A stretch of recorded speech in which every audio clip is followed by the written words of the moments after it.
आज अपन पर्सनालिटी के fourth part के अंदर बात करेंगे। जो ये चौथा वीडियो है इसके रिगार्डिंग है कि सबसे पहले जो पहली थ्योरी थी जो फ्रूड साहब ने दी थी और उन्होंने बताया था कि पर्सनालिटी डेवलपमेंट के लिए किसी भी ह्यूमन बीइंग के लिए बर्थ से लेकर के एडल्ट तक उन्होंने 5 स्टेजेस के बारे में अपन को बताया था। लेकिन अपन जो दूसरी थ्योरी के बारे में बात कर रहे हैं that is the psycho social development कि किस तरीके से ह्यूमन बीइंग के अंदर फ्रॉम बर्थ टू लेकर के डेथ तक उन्होंने 8 स्टेजेस दिए हैं। इन्होंने दी अपन इसके अंदर बात करेंगे कि एरिक्सन ने 1902 टू 1994 जो उनका जीवन काल था उन्होंने इसके बारे में बात करी। और ये एक जर्मन साइकोलॉजिस्ट थे, जर्मनी के रहने वाले, और उन्होंने जो फ्रूड साहब की जो पर्सनालिटी डेवलपमेंट की थ्योरी थी उसी को उन्होंने एक्सपांड किया और उसको बढ़ा करके उसमें कुछ चेंजेस ला करके इसके बारे में बताया। तो उन्होंने बोला, उनका ये व्यू था कि साइकोसोशल जो ग्रोथ होती है वो किसकी वजह से होती है, सीक्वेंशियल फेज है। सीक्वेंशियल फेज का मतलब स्टेप बाय स्टेप, जब तक आप एक स्टेज पहली स्टेज पार नहीं करोगे तब तक आप दूसरी स्टेज पे नहीं जा सकते। जब आप दूसरी स्टेज पार करोगे तीसरी से चौथे में ऐसे करके आप 8th स्टेज तक पहुंचोगे जहां आपकी डेथ होगी। तो उन्होंने ऐसे ही बताया पूरी की पूरी बात। और साथ साथ उन्होंने बोला कि आपको दूसरी स्टेज पाने के लिए उससे पहले वाले स्टेज को पार करना कंपलसरी है, तभी आप आगे से आगे किसी स्टेज पर पहुंच पाओगे।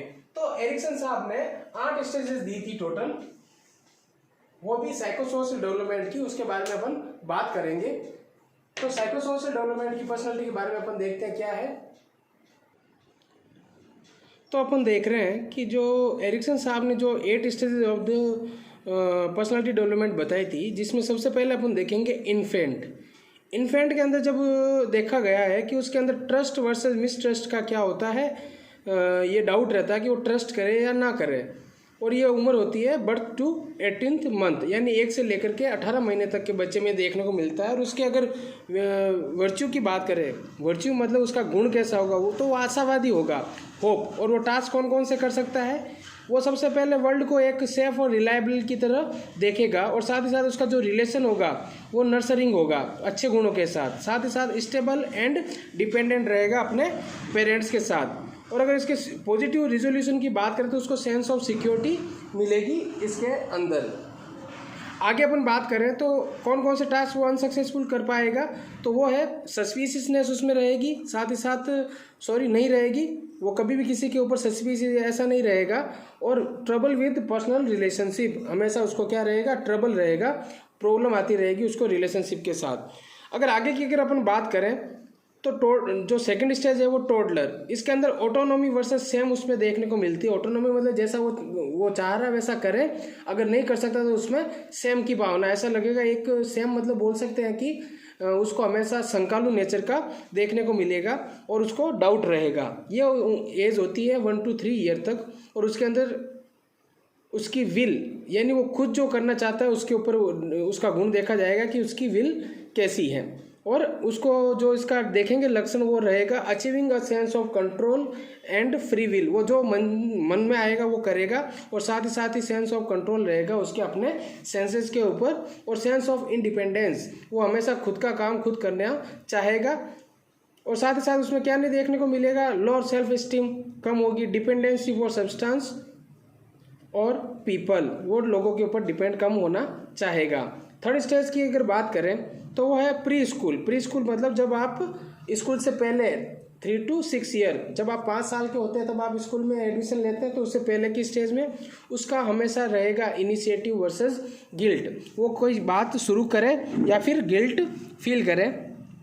तो उसमें देखा जाएगा वर्च्यू के अंदर पर्पस, उसका उद्देश्य क्या है उस चीज़ को करने का।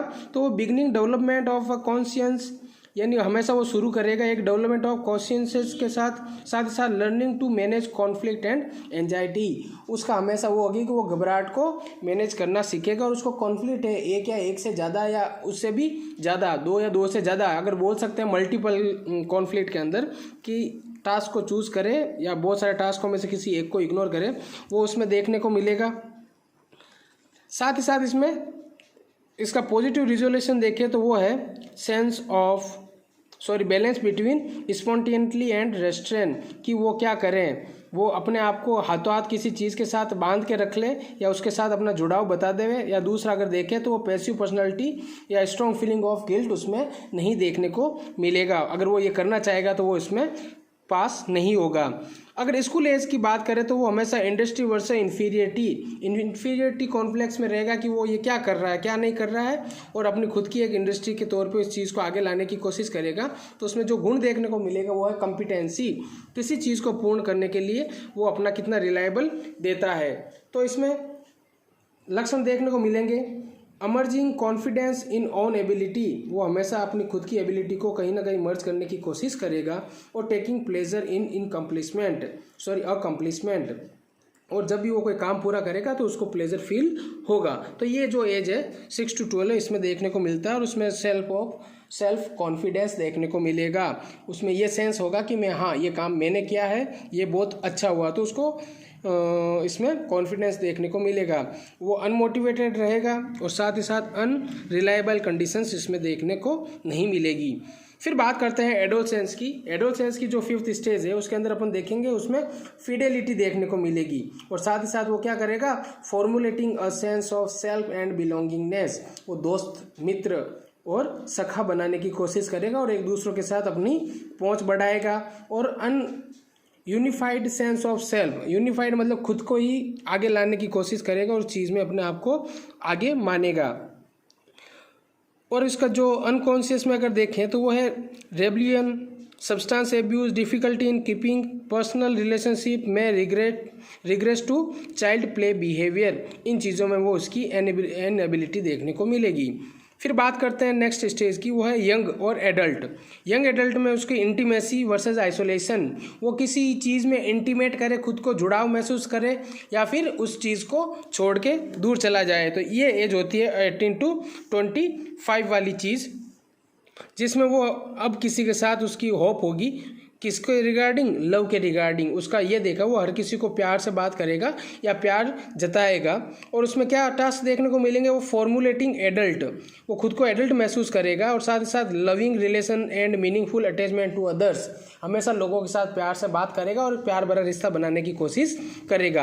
अगर उसका पॉजिटिव रिजोल्यूशन देखिए कि इसमें अच्छी बात क्या है, वो ये है कि फ्रॉम क्लोज पर्सनल रिलेशनशिप, वो हमेशा हर किसी से अपना क्लोज पर्सनल रिलेशनशिप बनाने की कोशिश करेगा। और कॉन्सिक्वेंसेस देखें अनसक्सेसफुल टास्क के, तो वो है इमोशनल इमेच्योरिटी, वो इमोशनली इमेच्योर रहेगा, और साथ ही साथ में denial need for personal relationship, और उन चीज़ों को नकारेगा जो उसकी पर्सनल रिलेशनशिप के अंदर काम में आती है, वो चाहते हुए भी लोगों को उसके बारे में मना करेगा।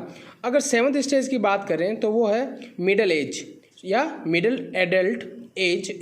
उसके अंदर जेनरेटिविटी आती है वर्सेस स्टेगनेशन, जो 25 to 45 एज तक उनमें देखने को मिलता है, और इसमें वो एक दूसरे की केयर करेंगे, वो एक दूसरे की केयर, जो भी उनके साथ रहने वाले हैं उनका केयरिंग हो जाएंगे, और इसी और दौरान उसको अच्छी एज मानी जाती है मैरिज की, ताकि केयरिंग इसके अंदर दिखे। और अगर टास्क देखें तो वो बीइंग क्रिएटिव, नई नई चीज़ों का ईजाद करेगा, और उसका फोकस रहेगा हमेशा अपनी फैमिली के ऊपर, और साथ ही साथ अगली अपनी पीढ़ी को बनाने में, या पेरेंट्स बनेगा तो पेरेंट्स के लिए हिसाब से भी वो चीज़ को आगे बढ़ाने की कोशिश करेगा। और पॉजिटिव रिजोल्यूशन देखें तो वो है promote well being of other, हमेशा लोगों को एक अच्छी तरीके से प्रमोट करेगा और उनको सपोर्ट करेगा और सपोर्ट भी मांगेगा। अगर अनसक्सेसफुल टास्क के बारे में बात करें तो वो है inability to show concern for anyone but self, तो ये चीज़ आपको पता लग गई है। तो आगे अपन बात करेंगे जो आखिरी स्टेज है इसकी, वो है मैच्योरिटी।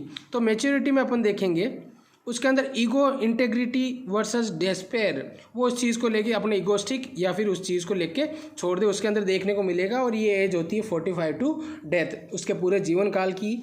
तो इसमें वो विजडम मिलेगा, विजडम वाला गुण उसमें देखने को मिलेगा, और वो एक्सेप्ट करेगा अपनी रिस्पॉन्सिबिलिटी खुद के लिए और अपनी फैमिली के लिए, और साथ ही साथ अपनी लाइफ को लेकर के। और उसमें पॉजिटिव जो रिजोल्यूशन देखने को मिलेगा वो होगा sense of satisfaction with life valued, और वो आखिर में ये सोचेगा इस एज में आके कि मैंने अपनी ज़िंदगी बहुत अच्छी तरीके से जी, मैंने अपना घर परिवार बहुत अच्छी तरीके से बनाया, और वो अब उसके बारे में पूरा सोचेगा। और इसमें प्रॉब्लम क्या आएगी, has difficulty in dealing with issue of ageing. इसमें ये होगा कि वो कौन कौन सी चीज़ों को कंपनसेट नहीं कर पाएगा, वो अपनी एज के अकॉर्डिंग, क्योंकि वो आखिर में मरने जा रहा है तो उसको लगेगा मेरी मौत नज़दीक आ रही है और मेरी एज के इशू की वजह से वो कुछ टास्क नहीं कर पा रहा है और आखिर में मर जाएगा। और साथ ही साथ उसको ये भी फीलिंग आ सकती है कि होपलेसनेस, वो बिल्कुल ही आशावादी हो जाएगा कि इस दुनिया में कोई किसी का नहीं है, मुझे मेरा काम मुझे ही करना पड़ेगा। तो यहाँ पे अपन देख ली एरिक्सन की 8 स्टेज ऑफ साइकोलॉजी डेवलपमेंट, और उसके अंदर अपन ने देखा कि कौन कौन सी स्टेज में क्या क्या लोग सोचते हैं इसके बारे में। तो यहाँ पे हो गई अपनी सेकंड जो साइकोसोशियल डेवलपमेंट थ्योरी के ऑफ पर्सनालिटी। तो यहाँ पे एरिक्सन की 8 स्टेज कंप्लीट। नेक्स्ट वीडियो में अपन 3rd यूनिट के बारे में देखेंगे, that is the psychosocial development. ये हो गई, आगे अपन 3rd यूनिट के बारे में बात करेंगे। Thank you.